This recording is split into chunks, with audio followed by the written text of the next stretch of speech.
గౌరవ మాజీ ముఖ్యమంత్రి గారు పోలీసు ఉన్నతాధికారులకు సైతం నేరుగా హెచ్చరికలు జారీ చేస్తా ఉన్నారు. మేము భవిష్యత్తులో వస్తాం, మేము చేస్తామంటే ప్రభుత్వ పోలీసు ఉన్నతాధికారులను కూడా బెదిరించే స్థాయికి వెళ్ళిపోయారు. నీకు ఇప్పుడు చాలా సింపుల్ విషయం చెప్తానమాట. అది వినగానే డింగ్ మన జ్ఞాన బలి పెరిగిపోద్ది. Flash back. ఈ పోలీసులు కూడా గుర్తుపెట్టుకోవాలి, శిక్ష ప్రకారం మిమ్మల్ని కూడా బొక్కలో పెడతా. I'm not going to leave you. ఎందుకని మీ పోలీసు రోజులు పెట్టే పరిస్థితి.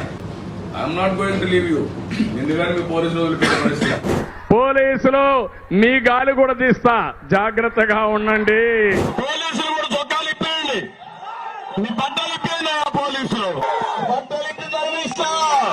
ఇదొక చిన్న శాంపుల్ మాత్రమే. ఇలాంటి చాలా ఉన్నాయి. ఇంకా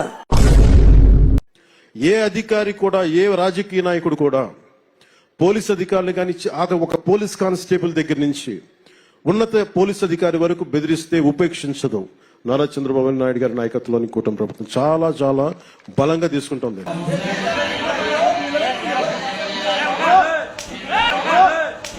దీనికి మీరు ఏమంటారు సార్? మూసుకుంటారు.